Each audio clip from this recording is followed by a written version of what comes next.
ନମସ୍କାର। ମୁଁ ଆପଣମାନଙ୍କୁ ମୋ ୟୁଟ୍ୟୁବ୍ ଚ୍ୟାନେଲରେ ସ୍ୱାଗତ କରୁଛି। ମୁଁ ଆଜି ଖରାମାସିଆ ଶାଗ ବିଷୟରେ କିଛି କହୁଛି। ଘର ବାଡ଼ିରେ ଆମେ କେମିତି ସରଳ ଉପାୟରେ ଶାଗ ଚାଷ କରିପାରିବା ତା ବିଷୟରେ ମୁଁ ଆପଣମାନଙ୍କୁ କିଛି କହୁଛି। ପ୍ରଥମେ ଆମେ ମାଟିକୁ ଉର୍ବର କରିଦେବା। ତାପରେ ମାର୍କେଟରୁ ଶାଗ ମଞ୍ଜି କିଣି ଆଣିବା ଏବଂ ତାପରେ ଏହା ଉପରେ ଶାଗକୁ ପୋଡ଼ିଦେବା, ଆଉ କିଛି ପାଣି ଛିଞ୍ଚି ଦେବା।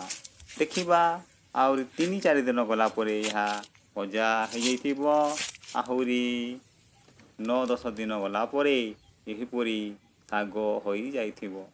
ଆମେ ଆରାମରେ ଘରେ ବସି ଆମେ ଏମିତି ଶାଗ ଖାଇପାରିବା। ଶାଗରେ ପ୍ରଚୁର ପରିମାଣରେ ଭିଟାମିନ୍ ଇ ଅଛି। ଏହା ଆମର ଆଖି ପାଇଁ ବହୁତ ଉପକାର।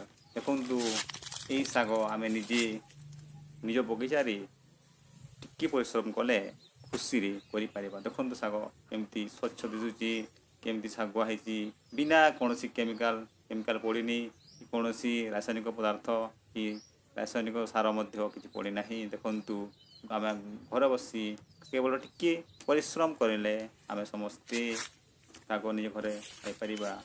ଆପଣମାନେ ଦେଖନ୍ତୁ କେମିତି ଦିଶୁଛି ଶାଗ, ଏବଂ କେବଳ ପାଣି ଦେଉଥିବ ଟିକେ ଟିକେ ଏବଂ ଘାସକୁ ଟିକେ ଟିକେ କରିଦେଉଥିବ। ଦେଖିବା ଶାଗ କେମିତି ଭଲ ହେଇଛି। ଏହା ଆମ ଶରୀର ପାଇଁ ବହୁତ ଉପକାରୀ ଏବଂ ଆମେ ନିଜେ ଟିକେ ପରିଶ୍ରମ କଲେ ଭଲ। ସେଥିପାଇଁ ମୁଁ ଆପଣମାନଙ୍କୁ ମୋ ୟୁଟ୍ୟୁବ୍ ଚ୍ୟାନେଲକୁ ସ୍ୱାଗତ ଜଣାଉଛି। ପୁଣି ଆଉ ଥରେ ନମସ୍କାର।